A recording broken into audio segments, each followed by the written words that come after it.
Welcome back to another episode of Business Flow with Sume and Joe. This time we're talking all about divinity and flow. Joe, how are you doing today? And I am way too blessed to be stressed. That's what's up. Nice. I am too anointed to be disappointed, and I'm too grateful to be hateful. And I was just thinking, it's Thanksgiving season here. It's a season of gratitude, and I think I am quite certain that gratitude is a divine quality. And also, I think there's some stuff going on in your environment with Denali, right? What's that all about? Yeah, Diwali. Yeah, it's the festival of light. Um, what's so interesting? The Sanskrit word for gratitude is kritajna, which basically krita means like cultivation, and jna is like a state of consciousness. So gratitude is a cultivation consciousness. I think that's quite cool. As a translation is a direct translation. That we have to cultivate our gratitude. It's not just like this little thing we do to virtue signal or like to show people that we're grateful, but to actually like embody it.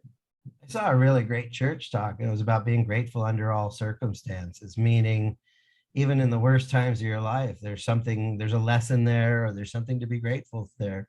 I'm grateful it's not this way all the time. I'm grateful that, my mess will turn into a great message. I'm grateful that no matter how bad it is, it could be worse. Somebody's got it worse than me. So there's a lot of things. So, having gratitude when everything is flowing and beautiful and wonderful is easy, but, under tough circumstances, having that gratitude, that's divine.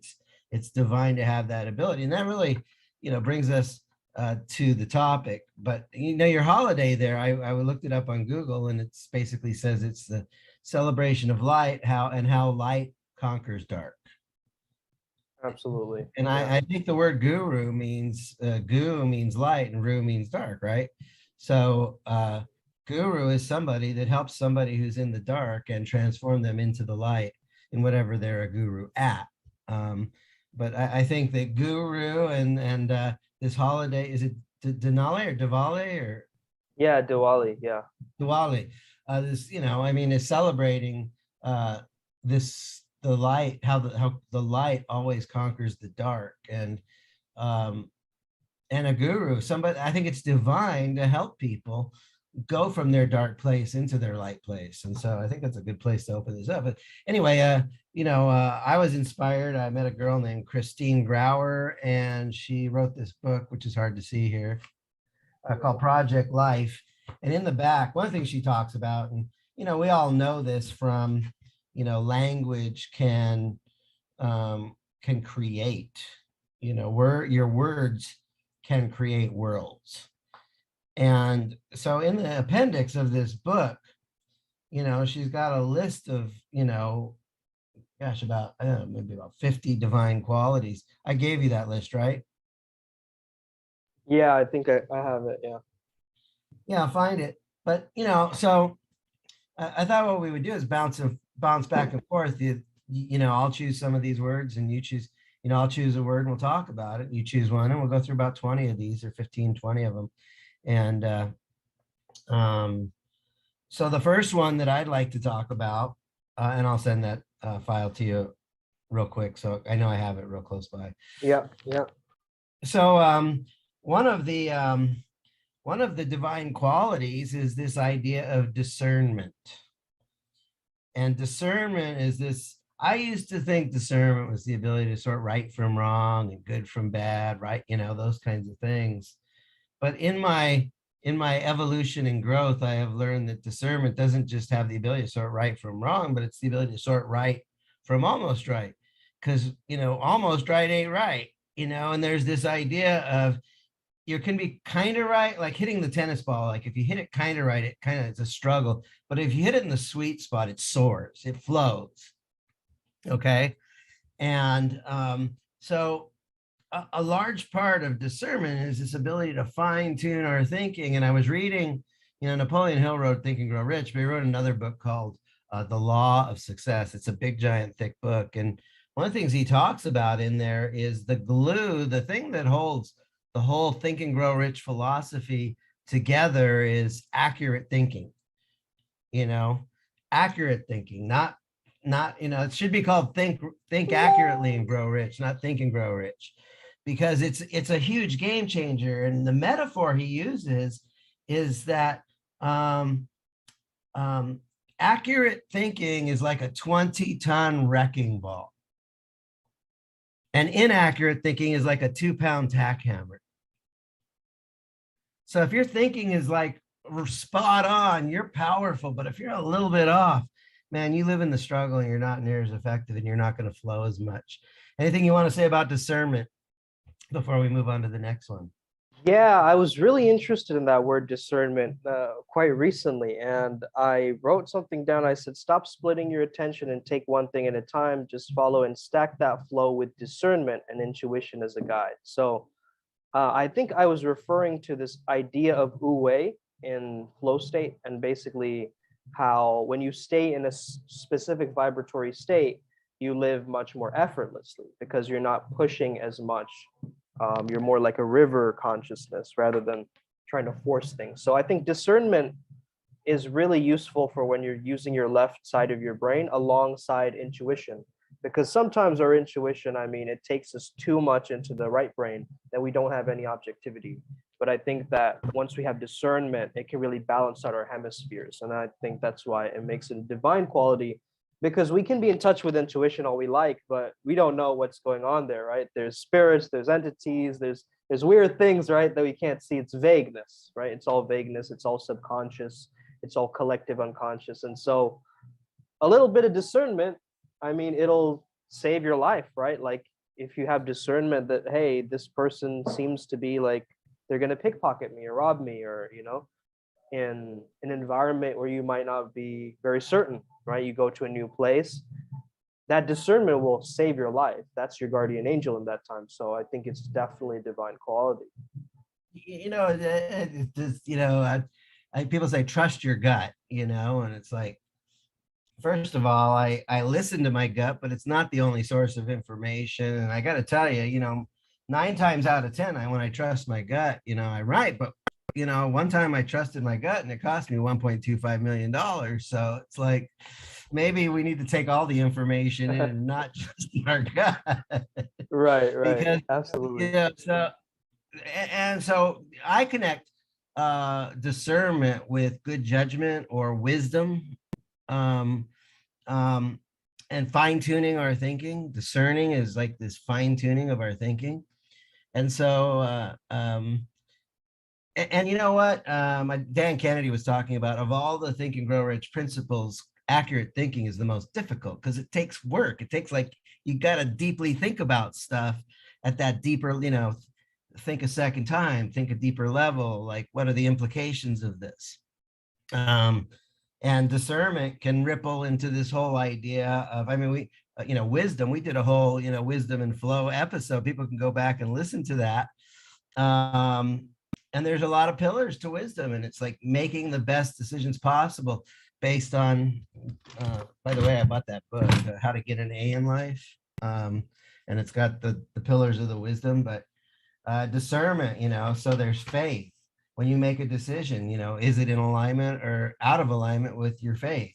Integrity, attitude, discipline, relationships, growth, balance. We did a whole episode on this stuff. So if you're listening to this and you want to learn more just about discernment and wisdom and flow, go back and listen to that extra.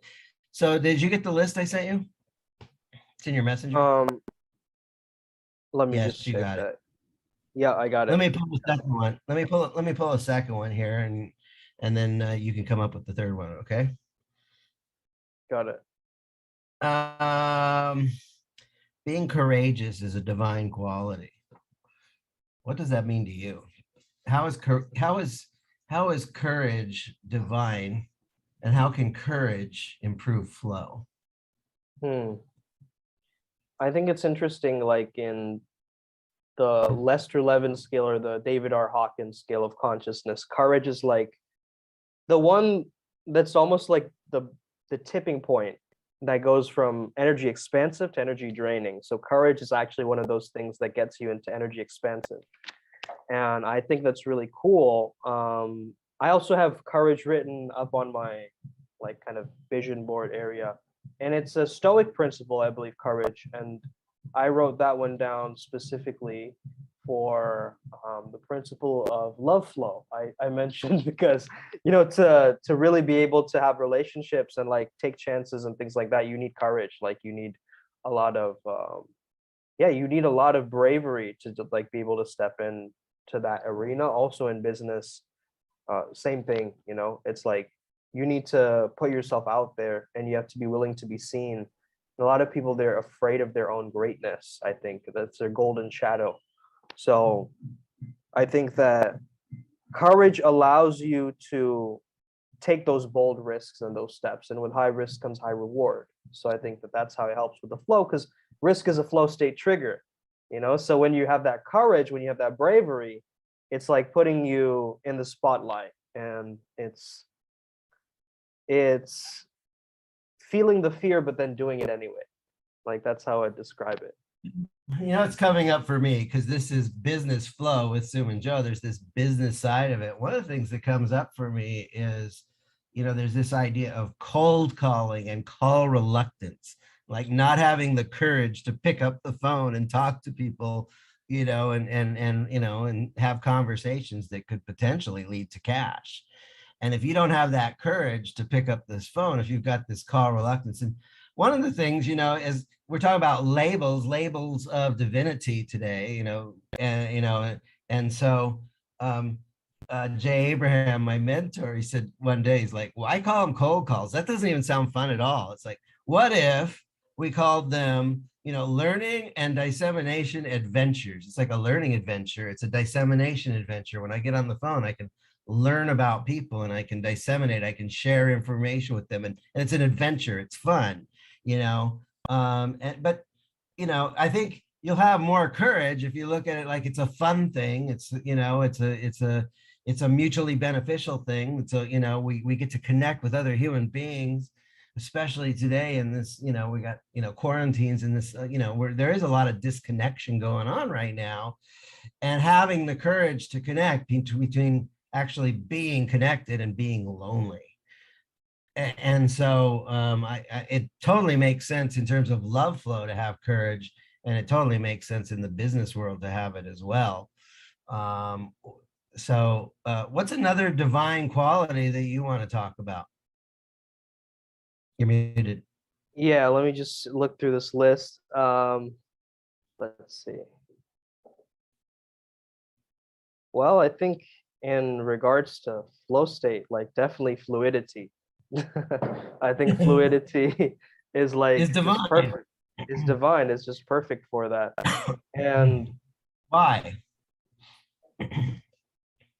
I think because water is like this there's such a deep connection to water. We're 70% water, you know. I had a Tai Chi instructor tell me once that, you know, give it your 70%, don't give it your 100%.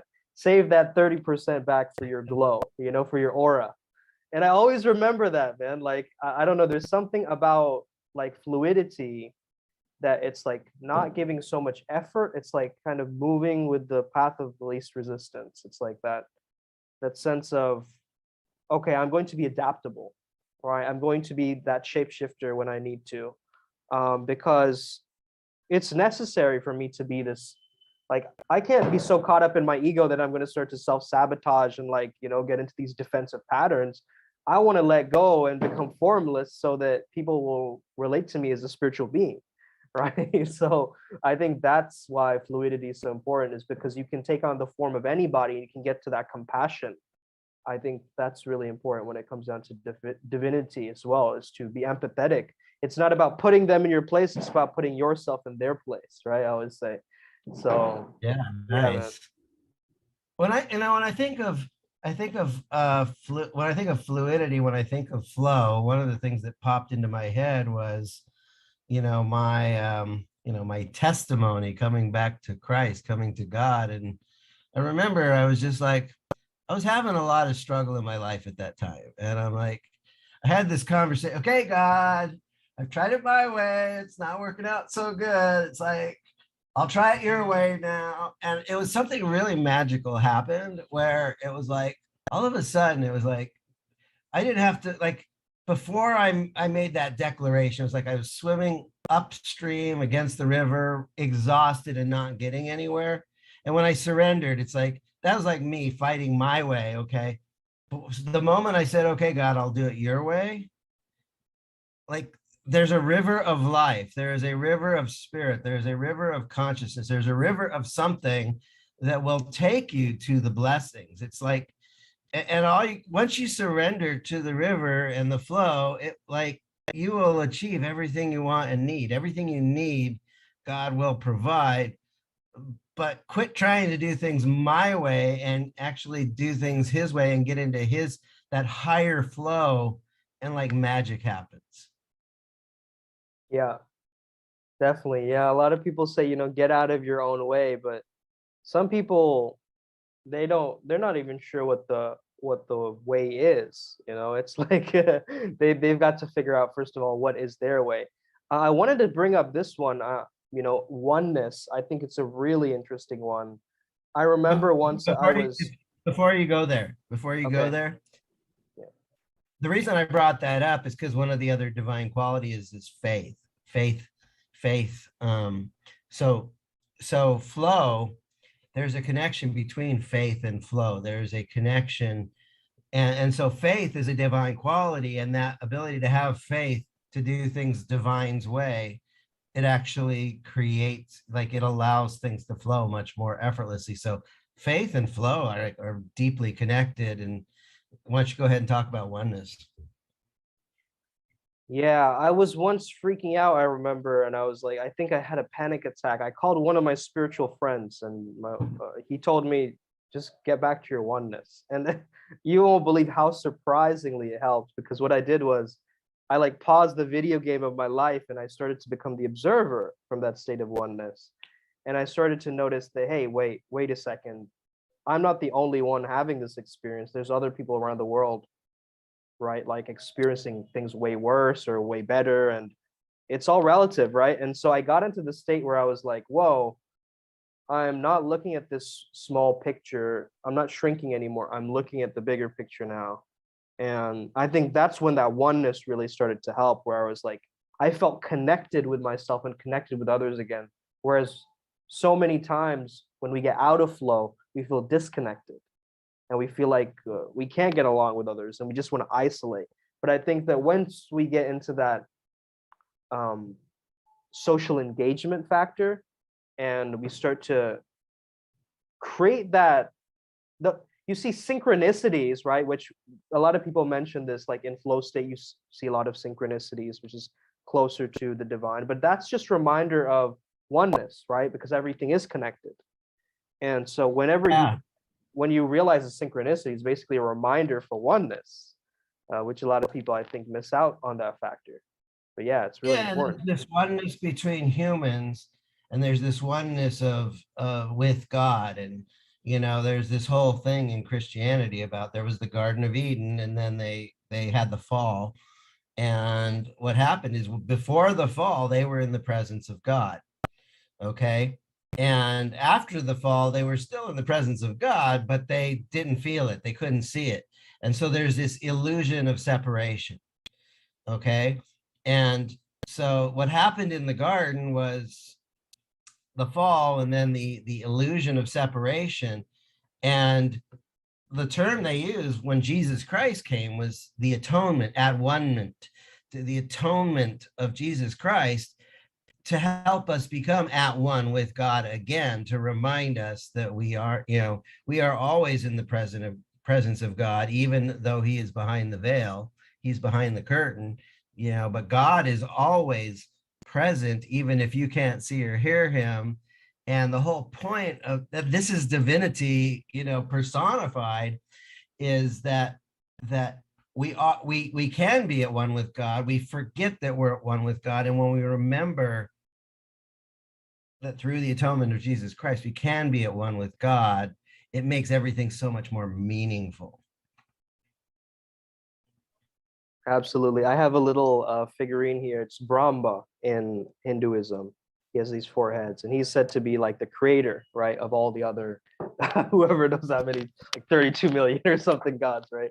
Um, but he's like the one, like the creator, Brahma. And there's this thing called Advaita Vedanta, which basically Advaita means non-dual, right? And so they have this belief of like oneness, like we're all connected, and every single thing on this planet has this essential divine quality of Brahma, which is God, is what they believe. Like if you zoom into the atoms and you keep zooming in, you'll find that empty space, which is God, is what they believe. Like scientists don't have a term for it yet, but Hindus have a term for it called Brahma. So there we go. God is everywhere, Yeah, absolutely. which means he's in the bathroom watching you as you shower. So he's creeping on. All Yeah, right, what's like another one? So another word that I like is harmony. My karate sensei used to always say harmony is the most precious element of our lives. And that's kind of a weird thing coming from a martial arts guy that teaches you how to like make a perfect fist and punch through the throat and rip out testicles and stuff. So like that's like it seems disharmonious to learn these things. But we learn these things because disharmony does happen in our lives. And sometimes you got to use some disharmony against the disharmony to bring back the harmony. Like, like when disharmony shows up. And so I think harmony is a divine quality, absolutely. And I like being in a state of harmony. And I'm traveling now, but one of the things I'm definitely going to buy from Amazon, I think it costs about $6. But when I do get my next place to live, I'm going to put one of these signs up and it says drama-free zone. And, I want harmony in my home. The world's kind of a crazy place, but in my home, I think harmony, that lack of unnecessary drama.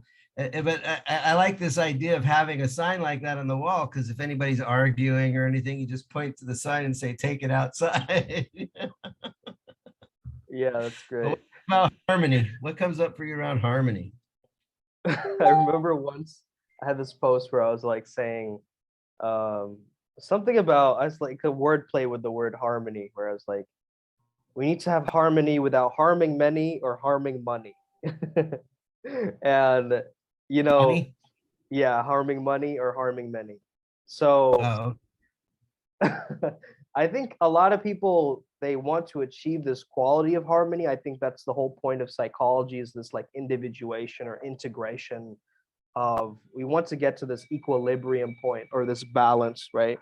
And so I think with harmony and divinity, when we're going overboard or when we have this sense of no moderation or no temperament, which is again, it's another stoic quality, then we don't have any harmony. We're just kind of overdoing it. And sometimes the road to excess leads to the palace of wisdom. So again, of course, every experience brings us back to neutrality.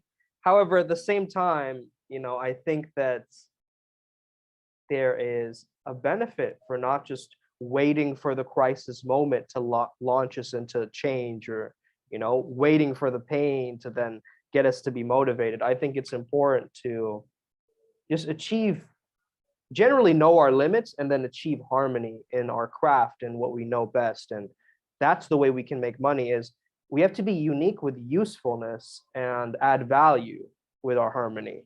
Because if we're too little or if we're too much or too less, we're either going to be, overly authentic or overly relevant, but then not authentic enough. And it's just, there's no sweet spot. So I think for the sweet spot to occur, we need that harmony to get us to that flow divinity. there's two things that come up for me around that. This idea of balance is very close to that. And I remember, like, if you're like balanced, you got like, there's these two sides of, you could be, if you're centered and balanced, it's like, it's kind of cool, but it could be a little bit boring. And so sometimes you gotta run to the edge to kind of create some movement and excitement. And if you're not living on the edge, you're taking up too much space. The other thing that came up is when I was thinking about balance, I remember Eric von Sydow, otherwise known as Hypnotica. He said that, he says, I strive for Zen and I achieved Zen one time and it was boring. So That's funny. Yeah. um, what comes up for you, man? You want to Oh cover another man. one? Yeah. Just in regards to that balance and harmony thing, like I've loved this analogy of looking at balance kind of like a seesaw, like, oh, I have to sacrifice my work to get my relationships right, or to sacrifice my relationships. It's like this paradigm of like compromise, sacrifice. Whereas Not the harmony, best metaphor. yeah, but harmony is more like an orchestra where all the musical instruments in your life are playing and you're the conductor, Mm, and you're like making sure that the harmony or the melody and everything is playing together in one song universe. And I think that's a better analogy than the whole seesaw effect where it's like, oh, I have to I give up like something. that. That Yeah. is really good, man. I collect like business metaphors, and yeah, I think that seesaw thing, like we do risk versus reward. And it's like, Yeah. okay, but um, like, but this idea of other than a seesaw, things can be like an orchestra. That's a much better metaphor. Yeah, it's like we have to quiet down the drums a little, make sure the tuba's playing a little bit more. It's more of like a maneuvering rather than this like polarity switch, right? Yeah. It's a blending of the elements, and that's another metaphor. Is I heard somebody say, when I was in chemistry class, there's this thing called the periodic table of elements, and it's like, he says, I don't know much about chemistry, but I do know one of the things about, you have your elements and then you have your formulas. Like, what do you do with it? So, like, what's your formula? Like, what's your formula? How do you combine the elements? And so, like, we have all the raw materials of life.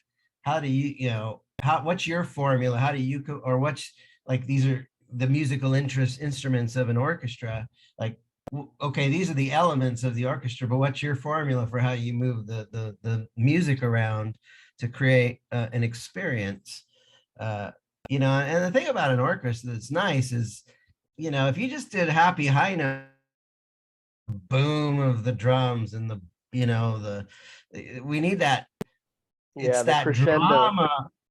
Yeah, it's Yeah. the drama and it's the high highs and the low lows, the loud louds and the soft softs and the fast, super fast, and then slowing it down. It's all of these things combined together create a harmony and a beauty. And by the way, that's another divine quality. Why don't we talk about beauty?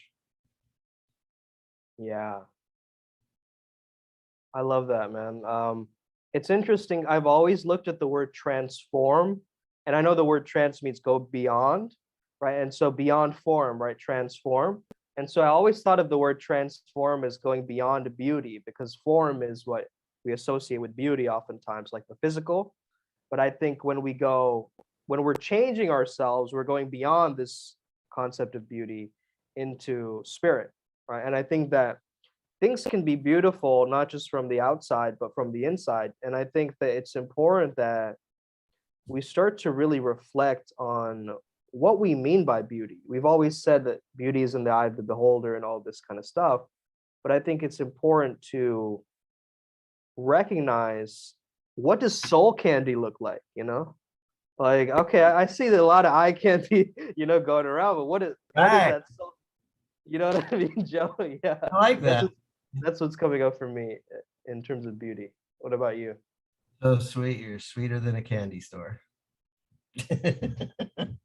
uh, yeah, I remember, I studied some stuff with Zan Perion. He's brilliant. And one of the things is like, I appreciate beauty in all of its forms. And sometimes we look at something and we kind of see it ugly, but like having this ability to see beauty even in things that are not beautiful, I think is, you see some dog poop on the ground, you can say, okay, that's ugly. But then you say, you know what, it's part of the cycle of life and it's a fertilizer and it's helping the plants grow. So like we can, like having this ability to see beauty, this is something very simple. It's a water bottle. Okay. I appreciate the beauty of this thing. I mean, it took a sculpture to like make the molds, to do the blow molds on this thing and make it so that you know, it takes a lot of money. It's not cheap to make a mold. But once that mold is made, they can stamp out water bottles all day long. And I think it's beautiful. And this one's got like ripples and flow in it. And, you know, there's actually a little bit of artistic design going on here. And like, if I take the time, like I can see beauty just because I took the time to look for the beauty. Yeah. And you know, it's not just a container, it's not just a water bottle, but it's artwork, it's sculpture. Somebody actually took the time to design this and do a little bit extra to make it aesthetic and appeal. And Yeah, you and know, what we measure also grows, right? And so if you're seeing the beauty in something, it's obviously it's going to start to emerge, because we all have this quality to be creative and look at the beautiful. However, we have to learn how to look at the mundane and make it magic, or look at like a chore and see that, oh no, it's actually a mission, right? Just like you were doing with the words, I think we have this ability to make things beautiful. Um, and I think Zan also said something like beauty needs a witness, right? I really love that as well. It's like beauty needs a yeah, witness. that's so true. Yeah. Yeah. Otherwise, it just is. So there's like beauty requires a witness, and that witness, real like there's something in the witness of gratitude. Like if you I have this gratitude for what I'm witnessing, and I call that beauty. Like it's almost like Yeah. gratitude is part of beauty. Yeah. Like I That's see the powerful. beauty in it. Health. I mean, health is a divine quality. What's life like For when you sure. don't have your health? I know I got slammed with COVID-19 about 6 months ago, and I didn't feel like moving, man. You know, and I got through it. Now I got the antibodies, whatever, you know, but you know, you can't get much done. You can't do much living without your health. And you know, in the scriptures it talks about treating your body like a temple. And how many people don't treat their body? How many people treat their body like a woodshed, you know, like not that good. And I think a lot of people, they treat their body poorly because there's no immediate negative consequence. You know, you smoke a cigarette, you're not going to die from one cigarette. But what happens is when you smoke every day, you know, 3 packs a day, you know, after a while, this stuff creeps up on you and your health is going. And how can you do divine work in this world if you're not healthy? And so health, you know, doing those things to nurture yourself, to nurture your mind, to nurture your body, to nurture your spirit, to nurture your business. You know, you want to have a healthy business, okay? You nurture it, okay? You want a healthy business. So it's a divine quality for the self. It's also a divine quality getting into this idea of business flow. But let me pass it back to you. Yeah, I think health is a really important one, because without health, I mean, you're kind of you're kind of stuck. Like you're pretty much in this lack of momentum, right? And I think momentum is definitely equivalent to flow. And I think not even physical health, but mental health. I think a lot of people they override that. If we look at the Kybalion and we look at the first rule of alchemy, which is, you know, all is mind. If all is mind, if everything is mental, that means mental health is your number one priority, right? So you basically want to, you know, focus on how good you feel. If we look at the word dis-ease, we think of opposite of dis-ease would be ease, right? So we need mental ease in order for us to get over something. We need physical ease in order to, you know, overcome the dis-ease or the illness. So I really loved positive psychology and getting into that field, because it was looking at strengths and not just what's wrong with people, right? What can we fix in this person? What's broken in them?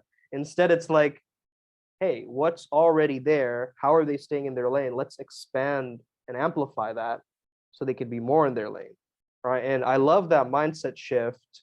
And I think that really helped me to also calibrate my own health, because I started to focus on the things that I wanted to grow in my life. What was that principle? It's all mine. Yeah, it's from the Kybalion. It's the Hermetic principle, like the first law. You Yeah, know, when all you is said mind. that, it reminded me of this picture. There's like this dog is at the top of the canyon. There's all this land below, and the dog says, "It's all mine. All I got to do is pee on it first." Uh, but you know, that idea of it's all mine is like this idea of abundance, like, and abundance is another divine quality, and Mm. Well, abundant. You know, I said all is mind, like mind, all is not mind. mine. Yeah, Oh, okay. yeah. Well, it is all mind, but it is all mine, you know, Yeah, that's that true comes too. from a state of abundance.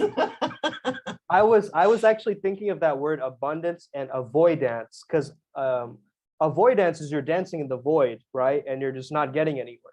But abundance is like, okay, you have a bunch of dances and you're getting more and more.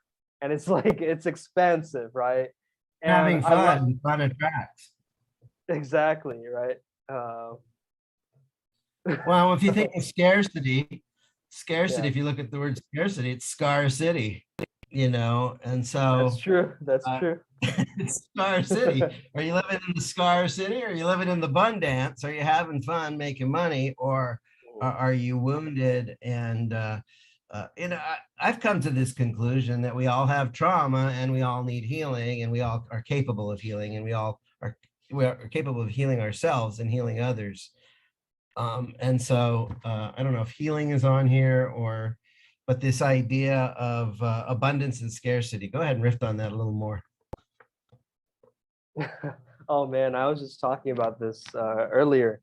Um, I think scarcity is this idea that we don't have enough, and when we don't have enough, it creates this feeling of lack. I know that, you know, the seven deadly sins all come from lack.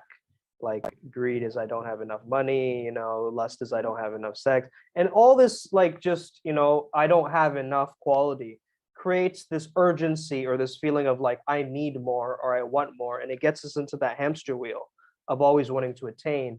And I think that's also the reason why, I mean, Yossi Ginsburg, incredible TED talk, he mentioned that, you know, that's the reason we have wars, is because someone's like, oh, I don't have enough land, let me take yours, right? So the scarcity mentality actually like harms us in the long term, whereas abundance actually helps us to prosper, thrive, and expand as a culture, and like move the needle forward. So I think that one is a growth mindset, one is a fixed mindset. That's another way to kind of classify it if we're talking Carol Dweckian.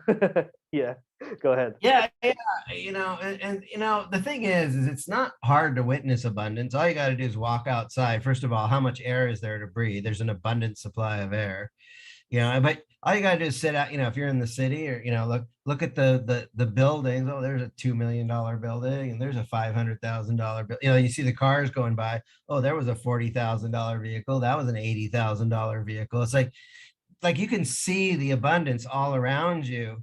And I'm going to have you speak into this in a second. And that is, you know, there is abundance of cash in the world. There are like trillions and trillions of dollars of money is printed up, but like, why don't you have any? And so just because there's an abundance, it's the question is like, there's not enough money. It's like, there's just not enough money coming to you. Okay. It's like, and so like, we have these blocks and obstacles that block us from the flow. And we talked about openness, or we talked about oneness, but let's talk a little bit about openness and how openness can, like, if you're closed, you're not going to receive the abundance, but it's possible to receive some of the abundance when you open up to it. Why don't you connect with, like, there's this abundance, but why aren't you getting any? And how do we tap into that? I think I see it really clearly when, you know, I ask people, or I give someone a very nice compliment and they're just sort of like, yeah, you know, it's just what I do. And they kind of brush it off. You know, No they're big not able, deal. yeah, yeah, they're like, oh yeah, you know, that's natural. It's just something, you know, they kind of, they don't really receive. They're not open to it. And so I think this openness, it really gets you to fully embody like what it is you're receiving, what gifts you're receiving. So to be open-minded, to be open-hearted, we need to first of all know that we're being guided. And that's, I think, what makes it a divine quality. is when you're open to change, when you're open to newness, and you're not so rigid in your thinking.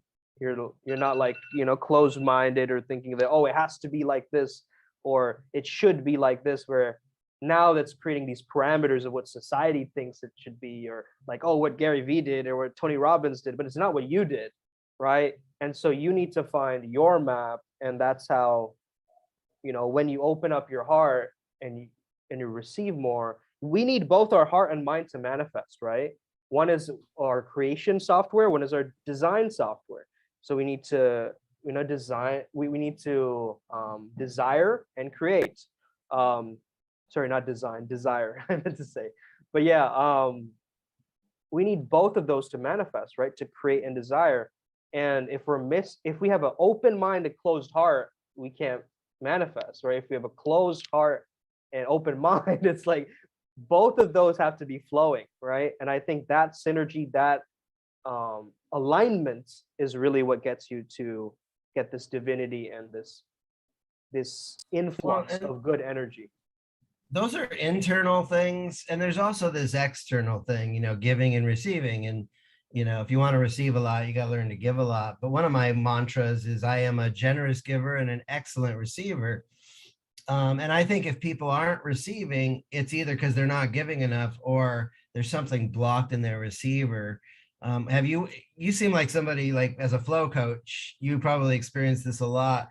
What would you tell somebody who says, I have receiving issues, or I'm not like I give all the time, but I don't receive, but clearly there's some blockages going on there. What would you tell somebody or advise somebody on to open that up?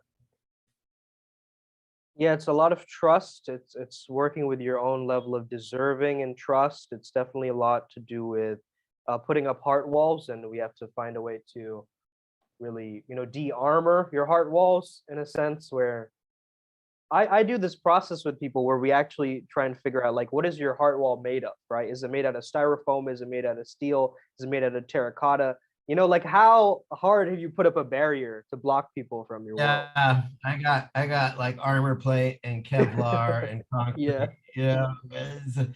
But the yeah, same wall that keeps out danger keeps out love. The same wall that keeps out danger keeps the blessings from flowing to you. So yeah.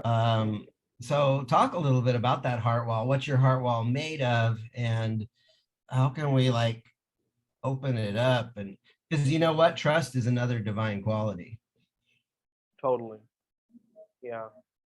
I think definitely the heart wall gets closed up when you start, well, again, when you start lying to yourself, or when you stop receiving the gifts and the blessings that are coming into your life, right? And so I think that, what was the question, Joe? Sorry, I was Uh, vibing to this music. I'm a generous giver and an excellent receiver, but not everybody receives excellence, and they have these blocks in their, Yeah. whether it's their heart or their mind. And it's like the question is how can somebody dissolve those? Or I heard the same walls that keep out danger keep out the blessings. Mhm. Okay, and so like we want to receive, but then we have like these, we don't trust, and so like blessings are trying to pour our way. I'll get to you. We'll come back to you in a second. I saw this great church talk, and he talks, showers of heavenly blessings, and how the Lord is trying to bless us all the time. And it's like the commandments are not like strict paternal rules. What the commandments are is like God wants to bless us, and if we keep the commandments, that's what allows the blessings to flow to us. And it's through sin that we block the blessings. It's through our own distrust that we block the blessings, that kind of thing. And so I think that if you want to receive the blessings, like righteousness, by the way, is another one of these divine qualities that are like, if you do the right things, the blessings will come your way. And if you do the wrong things, or if you just have this wall of distrust around you, it cuts off the blessings. Talk a little bit more about the receiving, lowering the walls, receiving the blessings, and what are the blessing blockers?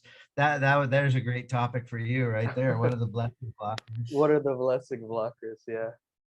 I think it definitely comes from a negative charge of emotion. So what we label as negative valence in positive psychology is like emotions like fear, guilt, shame, apathy, all these different things that really block your blessings, like you said.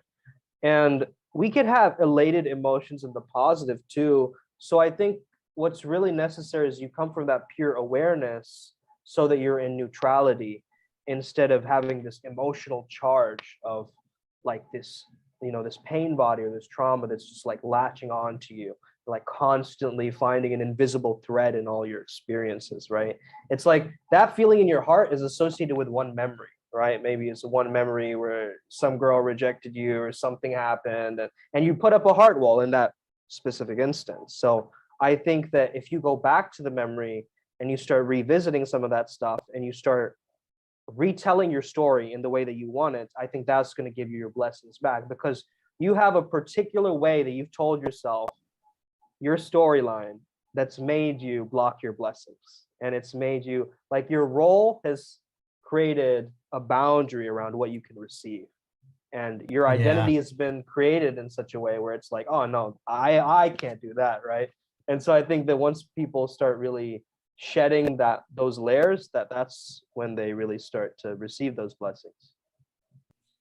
Okay. How are we doing on time? Maybe cover a couple more of these and then we'll wrap it up. Yeah, I think so. I'm not too sure when we started. I know we were trying to figure out the recording. Um, yeah, I think let's do maybe like 10 more minutes or so. I think that's good. Yeah. Um, so one that comes up for me is just authenticity. Uh, why is being authentic a divine quality? And I remember somebody in a training class I took, they said, they were talking about objections in like the sales process, or objections in the enrollment process. You're enrolling somebody to, doesn't have to necessarily be business, but um a lot of times we hear a rejection and we take it personally, and that shuts people down. And what this guy said is, whenever someone rejects you or says no to you or challenges you, it's a good opportunity for you to look at your own authenticity. Like, are you grounded in the right place? Are you grounded in truly trying to be like, here I am, I'm trying to enroll you in something that's good for you, and you're like resisting it, and so then you can like, it's a good opportunity to look at your own authenticity. Do I really authentically believe this is good for them? Do am I authentically doing this for selfless reasons? Are they truly a beneficiary from doing this? But that, having that grounding in like authenticity. What does authenticity mean to you? And how is it divine, and how does it increase flow? Hmm. I think authenticity is when your inner and outer self has no incongruencies. It's just pure. I think you're being real. There's no kind of, there's no sense of like impurity, or like you're trying to leech energy or anything like that. It's just very pure. It's very authentic. It's very honest. Honesty is the best aphrodisiac, as Mark Manson says, right? So I think the opposite would be like, oh, you're a sellout, right? Like you're just doing everything just to be liked, and it's like this validation seeking trip rather than authenticity, which I think if you have a spiritual brand or a spiritual niche, you need to be very, very authentic when you're putting your work out there, because that pushy archetype of the 10x, like, that doesn't work for the spiritual niche. I've tried it. It does not jive well. Oh, It connect your doesn't. spirituality. Yeah. Spirit for more spiritual branded people, I think authenticity, transparency is even more relevant than if you just have a regular business. And I think personally, it's like an enlightenment 2.0. In the future, we're going to look at authenticity as like the new enlightenment. I think is like the person who's purely authentic is like made it in their self-actualization journey, in a sense, because they they understand that their personality is a survival strategy, and honestly, to be most authentic, we're focusing on what is truthful, what is real. And so we're more upfront, and we're using honesty to sort of pave the way rather than deceive people and things like this, where that always comes back to bite you later on. And it's like something that has consequences, right? Where authenticity doesn't have that many consequences unless you're like really like controversial or something, like you're making a claim, bold claim or something like that. I think generally authenticity is well respected because people, it gives people permission to open up and be authentic as well. I think that it's like a mirror. So if we're authentic, we're giving our clients or our customers Easier for a others chance to. to be authentic with us. Exactly. Yeah. All progress begins by telling the truth. You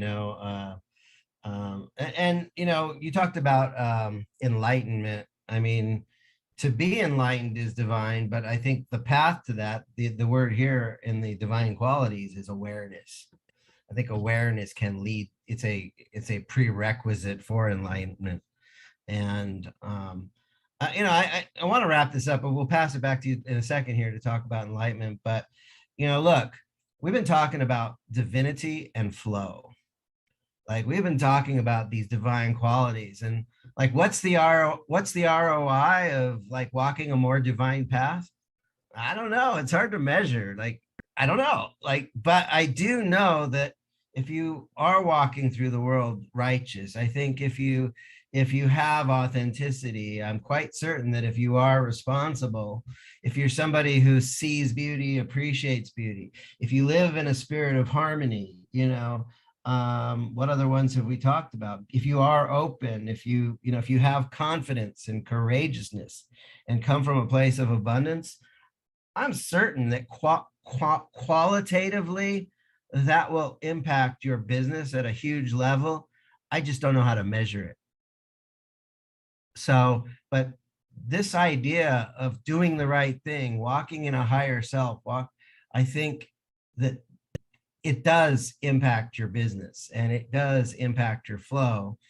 And with that, why don't you wrap up with awareness as a divine quality, and what are your closing thoughts on this topic? Yeah, I think awareness is very important. I think awareness precedes control. It's like we can't control anything if we're not aware of it in the first place. And I think that, there is this geneticist, I think Dean Hamer, he has this self-transcendent scale. And he also, there's this other guy who talks about the God gene. Now there's not really one gene for flow state, but I noticed that the God gene is like what makes people spiritual in a sense, where it affects something about the monoamines that affects their higher level of consciousness. So it makes people more prone to be spiritual in a sense, right? And so it has a lot to do with the similar neurochemicals in a flow state experience than a religious experience or a mystical experience. So it's quite cool that there is this overlap with the science showing us that VMAT2 is the gene, right? So that VMAT2 is showing up in flow state, but then also showing up in God state or ecstatic states, right? Or spiritual states or quasi-mystical states. So I think it's really important that science and spirituality merge and start to really find out like what's really happening here, because of course there's like where science ends, philosophy begins and all this other stuff. I think it's just so cool to have that little bridge that these new scientists, Dr. Joe Dispenza, Dr. Bruce Lipton, and all these people are doing, that are slowly opening up this kind of liminal space of like the physical and the metaphysical. So I think that's a cool way to wrap it up is, You're reminding me of a joke. Yeah, it's go like, ahead. once upon a time, a scientist was talking to God. And he's like, God, we don't need you anymore because we can create life in a test tube with nothing but dirt. And God's like, okay, this is of interest. Go ahead and show me. So the scientist, he's got his test tube and he bends over to pick up some dirt. And God goes, no, you're cheating. You got to make your own dirt first. That's good. Yeah. Oh man.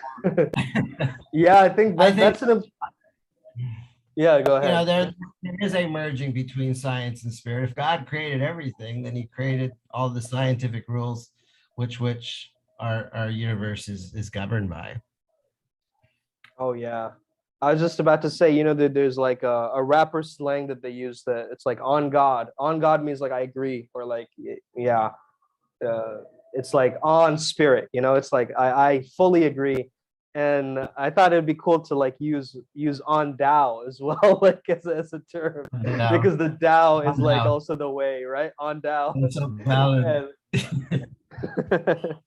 And Harmony and in this. yeah, I think that was really interesting. You pointed out that thing about the dirt because I mean, a lot of divinity is very related to nature. I know nature, we have this idea of nature, but nature is ruthless and it's like, you know, it's nasty at times. And, you know, we sometimes compare nature We to kill. divinity, but I think in a poetic way, it does work in that there's no misshapen cloud or that, you know, uh, and all of these, you know, different analogies we give to nature. Like no flower looks at the flower next to it when it's blooming, and these ways, I think it definitely does apply. Mother Teresa said it's like somebody was talking about overpopulation. She say, how can you say it's overpopulated? That's like saying there are too many flowers. You know, I That's thought that was interesting. interesting. Yeah. I also like that one um, where she says it's like a pro peace rally rather than anti war. in an anti-war, Um, yeah. yeah. That's a very So positive look, psychology thing as well. Yeah, go ahead. we've been talking about divinity and flow, business flow with Sume and Joe. Um, I think that when you're marching in harmony, marching in beauty, when you're, you know, we're not just humans having a spiritual experience, we're spirits having a human experience to prepare us for our eternal progression. And when we recognize that this life that we have is part of a bigger picture, and when we're in alignment with that, when our spirit is aligned, we become kind of we live in the glow, we live in the nimbus. You know that you see the pictures of the saints with their halos, that glow. I've met a few people. Not everybody has that glow, but I met people with that glow, and it's like whoa. It's like I'm in the presence of something great here, and um, even if you don't believe in eternal, in the afterlife or the eternity, you know, what if you lived your life as if? Wouldn't you live your life a higher quality of way? And like, what if you lived as if? Maybe you don't believe in the eternal divinity, but what if you lived with divinity as if it was eternal? You know, if there is no eternity, you know, if there is an eternity, you hedge your bets with God. You know, I don't want to be wrong about this. I might as well live a good life to be prepared for that next life. Um, so that's what's coming up for me. Yeah, man, and living in a virtuous life. I think a lot of the ancient Greeks they believed in this idea of eudaimonia and long-term happiness, right? And I think that a lot of us we live in this instant gratification day and age where we get everything instantaneously. And I think patience is a really important divine quality because it shows survival. It shows that you've lasted the test of time, you know, that you're willing to go through the fire over and over again and really persevere. And so, yeah, I think we can definitely end on that note. I think this was a powerful podcast. Definitely check out our other episodes, and yeah, keep tuning in to the flow zone. Yeah, and if you need help creating some of that divinity in your flow in terms of your personal state, contact Sumed. He's a world-class business mentor, coach, guide. And if you're looking to create more of that divinity flow inside of your business, contact me. You know, we're here to help you. And with that, I just want to thank you. Be divine. May the flow be with you.